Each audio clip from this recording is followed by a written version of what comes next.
Hey Canucks fans, JT Miller has been named the NHL's third star of the week. I'm Clay Emo, I'm at Canuck Clay on Twitter, I'm at Clayton Emo on Instagram. I'm the founder of the GLCPC, the Good Looking Canucks Positivity Club, and it's my Canucks take, all in one take. It's Clay's Canucks commentary for Monday, February the 3rd.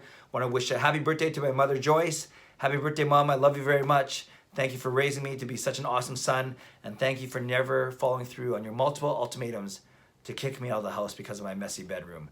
And thank you to everyone who joined me yesterday on my weekly YouTube live stream. It's the fastest 70 minutes in YouTube, and it went by very quickly. My son Jacob joined us for the last 20 minutes. Very thought-provoking questions to him, and overall we had a great time talking Canucks, talking Super Bowl, and just talking about everything else, talking about life in general. So let's talk about life, let's talk about JT Miller, and let's talk about the fact that he's been named the NHL's third star of the week. Leon Draisaitl of the Oilers was first, Steven Stamkos of the Lightning was second, and then JT Miller, 3 goals, 4 assists, and 7 points in 4 games as the Canucks went 3-0-1 over those 4 games. So 7 points in 4 games, a great week for JT Miller. He had 2 goals in the win against St. Louis, 2 assists in the win against San Jose, a goal and assist in the win against the Islanders, and an assist in the loss against Carolina yesterday. So Canucks still playing well. They have points in 6 straight games. Yes, they had their 5-game winning streak ended yesterday, but they are still atop the Pacific Division by 3 points right now.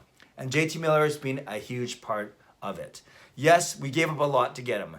And I know a lot of people were fretting on that. I remember that was my birthday, June 22nd, because it was day 2 of the draft. A lot of people were saying, wow, we gave up a lot to give him. Basically, there's a couple minor pieces, but it was a first-round draft pick, conditional, and a third-round pick in the 2019 draft.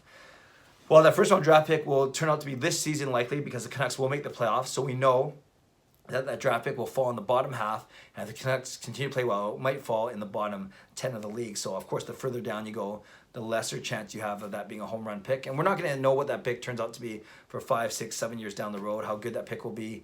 But we do know that right now, and hopefully for the next 3 seasons at least that we have JT Miller, he's really good. He has 53 points in 53 games. Obviously, that's a point per game, exceeding expectations given that his career high prior to this was, in one season with one team, it was 56 points with the Rangers in 2016-17. The very next year, 2017-18, in the combined 82 games with the Rangers and Tampa, he had a combined 58 points. So whether you use 56 with 56 with the Rangers or 58 the next season with Rangers and Tampa, he's going to shatter those marks given that he's already at 53 points in 53 games. And it's a nice mix. It's 20 goals, it's 33 assists. He's a plus 11. He has 36 penalty minutes, and he's got a shooting percentage of 16%, time on ice of just under 20 minutes a game, and a wonderful face-off win percentage of 59.7, 60%, even 2%, 3% ahead of Bo Horvat. So JT Miller is doing it all for the Vancouver Canucks. So yes, we gave up a lot to get him, but I don't think anyone's worried about that right now. And I think we see all the good things he does. And the one thing that really stands out to me and really and I've talked about this a couple times because I still thought it was such an awesome play. Against the Carolina Hurricanes, he intercepted a pass in the neutral zone, batted it down, stick handled in, went around a defender and an errant stick that was on the ice. He won a puck battle, and then he got the puck, did a really nice pass to Antoine Roussel, who then went to Fantenberg off center skate, and then Myers puts the rebound in. So Miller didn't get an assist on that play, but on that goal. But all of that goal was caused by him gaining the zone with confidence, with control, and making a really good pass. We also saw it on the assist he was credited with on that beautiful give and go with Elias Pettersson. I can't believe I stuttered on his name. I got too excited. He comes in over the blue line with Pettersson to Miller behind the net. Miller back to Pettersson. Pettersson does that wicked shot from basically the goal line extended. But it was really nice for Miller to show his hockey sense and get the puck to Pettersson in a place where not many people can score from there, but Pettersson sure can. JT Miller is smart. He's a smart player. He's a very fast player on the ice. That's the one thing that's really surprised me is he's always motoring and he's always closing gaps and getting to loose pucks. So not only is he fast getting to the puck, he's really good on the boards, winning puck battles. He's really good in the middle of the ice, knocking pucks down and poke checking and making it really hard to play against. He's a great passer. He's got a really good shot. So from an offensive standpoint, he has come better than advertised, and I'm so impressed by him. 53 points in 53 games. On the defensive end, he's very responsible. A plus 11. I know it's not the best stat ever, but it's still a plus 11. So that helps that his line scores a lot. But he's really good on defense. You know, once in a blue moon, you'll catch him kind of doing a lazy back check or not always getting back to, and we saw that in the Islanders game actually, not always getting back as hard as he can. But that's kind of like the exception as opposed to the rule. I think he does play well on defense. He's very hard to get, and he's quite the agitator. You know, 36 penalty minutes, not massive, but you know, of our main guys, only Alex Edler has more penalty minutes actually than I see JT Miller.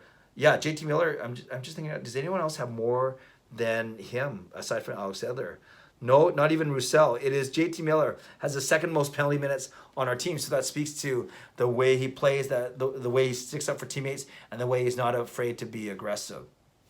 The other thing, the guy is hilarious. When I was volunteering at the Jake Milford tournament in September, he was the most sarcastic Canucks player by far. He was making fun of Nikolai Goudobin, who was in his foursome. And overall, basically, he was making fun.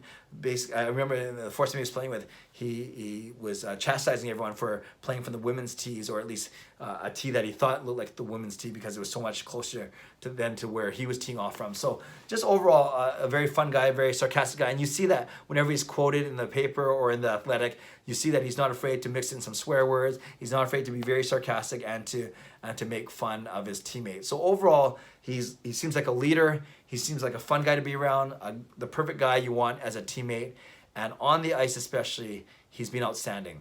53 points in 53 games. Again, because he's got good offensive ability, great hands, a nice shot, good hockey IQ, good vision, puck battles, skating, defensive awareness, hand-eye coordination, all these things.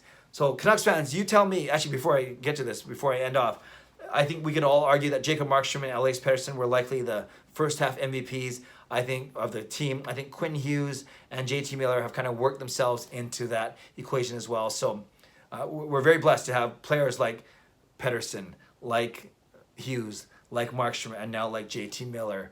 And yeah, he's not considered one of the core four, Besser, Horvat, Hughes, and Pettersson, but I like to add him into there to make the Fab Five or the High Five, the first power play unit, whatever you want to talk about. Obviously playing very well, only 2 points behind Elias Pettersson for the overall lead in scoring for the Vancouver Canucks. So there we go. I think JT Miller's been a revelation in a good way. I can't wait to see what he does for the rest of the season, especially in the playoffs. He has some playoff experience, and then of course in the years to come, as this team gets better and better, I think he's going to get better and better.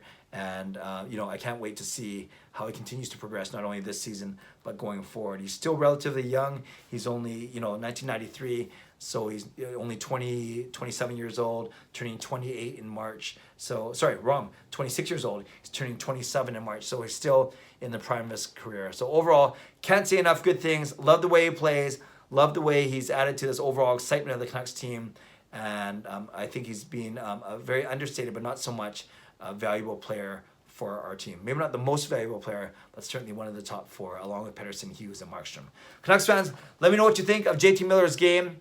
Let me know what you like about him. Let me know if there's anything, that he can improve on. Not that he's going to watch this video, but you never know. And tell me what you thought about when we first got him back on June 22nd, 2019. Did you think we paid too much, or did you have a sense that he'd do well? I think I gave the trade a B overall. I was a little bit worried about the conditional first rounder, but I also knew that JT Miller had 20 to 25 goals in him, had a 50 to 60 point season in him, and it looks like he's going to shatter those numbers if he keeps going along this pace of a point per game. So Canucks fans, let me know what you think about JT Miller. Leave a comment below. I'd love to read, react, and reply as always. Subscribe if you'd like to. Like this video if you'd like to. Tomorrow I'll check in the morning. Quick preview of the Canucks versus our best friends, the Boston Bruins. Oh yeah, and one other thing before I go. The Canucks announced their plans for Sedin Week that's coming up in the 3 home games that they have next week. On February 10, the Monday night, they're hosting Nashville and honoring the 4 guys that are already up there in the rafters, and only 3 of them can be there.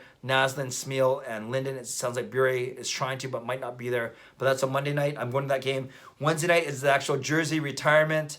That's again hosting Chicago. That's on Wednesday night, and then on Sunday afternoon they're hosting Anaheim, and that's appreciation of all they've done in the community. So I think it's gonna be a wonderful week next week. If you're at those games, count yourself blessed or lucky to have those tickets. I'll be there on the Monday night and the Wednesday night. So if you're around, I'd love to say hello. We can celebrate the Canucks. We can celebrate the Sedins. Heck, we can celebrate JT Miller if you want, if you watch this video. But it's exciting times, but we got to get through Boston first tomorrow night, Minnesota Thursday night, at home to Calgary on Saturday night, and then Sedin week starts for the 3 games next week. I can't wait. It's an awesome time to be a Canucks fan. Have a great night. God bless. Go Canucks, go.